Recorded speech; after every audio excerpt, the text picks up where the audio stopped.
Well, folks, as we inch closer and closer to Election Day, we're already seeing one of the worst things possible happening amongst those on the left, and that is the vote shaming.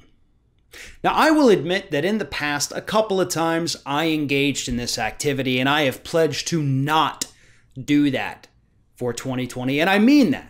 I am not going to tell anyone who chooses to vote third party that you are actually voting for Trump by doing that. I am not going to tell anybody who votes for Biden that they're a neoliberal sellout. I'm not going to engage in any of that, and I encourage everyone to make that same pledge. I have actually seen a lot of progressive hosts publicly say these kinds of things too on Twitter. And I think it's important that we understand right now why vote shaming is both stupid and petty. Because here it is. Lots of people on the left, the progressives, they have some very real problems with Joe Biden, with Kamala Harris, and with the Democratic Party in general. These are not made up grievances. These are legitimate concerns that the party is moving too far to the right, that it continues to ignore and often mock popular policies like Medicare for all and debt-free college, that they're not doing enough on the issue of climate change, that they're too beholden to special interests. Much like the Republicans. We criticize Republicans for it. Why wouldn't we criticize our own people for doing the same thing? Those are legit grievances. Those are real. Those are factual.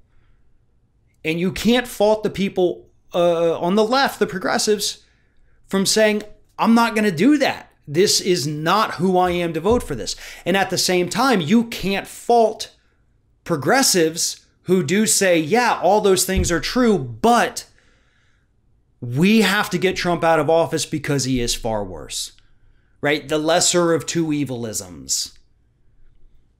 We saw a lot of that in 2016, and we have seen a lot of people shamed for voting for Hillary when they didn't like her, and they were called sellouts. I voted for Hillary in 2016. I did not like her. Her platform was not nearly progressive enough, or hell, even liberal enough. But you know what? I'm going to do the same thing in 2020. I am 100% voting for the Biden-Harris Democratic ticket. I'm not ashamed of doing that. I understand what's at stake. I understand that this ticket is not perfect. And I do intend, if Biden and Harris win, to spend every day for the next 4 years pushing them further to the left and pushing for policies that actually help American citizens.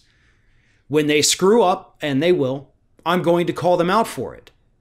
And I'm not going to listen to the people who say, you can't criticize them, that's just helping Trump. Bullshit. I'm going to continue to criticize Democrats just as frequently as I criticize Republicans based on who screws up more on any given day. That's kind of my job. I'm not here to be a cheerleader for any particular side. I have my personal political beliefs, but that's not why you're here. You're here to find out what is happening in the world on any given day. And it's my job to tell you. So if it's a Democrat that screws up, I'm going to say that. If it's a Republican, I'm going to say that. Because that's what we do. I am voting for Joe Biden and Kamala Harris because I believe the threat that Trump poses is far worse than the Democratic Party being too neoliberal. I can't do anything to change what Republicans are doing to this country. I can help continue to push the Democrats, and every now and then they do go further left on an issue when we do that. Obama with Keystone, Obama with Dakota Access Pipeline, those are the two best examples. When you get pissed, when you get out there, when you get active and you do something, you push them. And it's a lot of work, and it's unfair that we have to do that. But no amount of protest is ever going to convince a Republican to go in your direction. That's why I'm doing it. I'm doing it Because as bad as Joe Biden is, as horrible as his record is, I don't think for a second that Joe Biden would ever send United States troops into a U.S. city to throw people in unmarked vans. I don't think for a second he would do that. I do believe he will continue the forever wars in the Middle East, and that gives me cause for concern. But I know for a fact that Donald Trump will, because he has. I also know for a fact that Trump will send the United States military in to rob people of their First Amendment freedom. So, I don't see where the choice is. But if you don't want to vote for Biden, that's your choice too, even if you're in a swing state. And I'm not going to say that you're helping Trump by doing that, because you're not. The only way you help Donald Trump is if you vote for Donald Trump. That's it. That's it. If you want to vote for the Green Party because you say the Democrats have done nothing to earn your party, fine. Although I am curious to know what the Green Party has done to earn your vote other than not being the Democrats. I do think that's a valid question, not necessarily shaming, but, if you're going to offer one explanation, offer an explanation for that. I like the Green Party.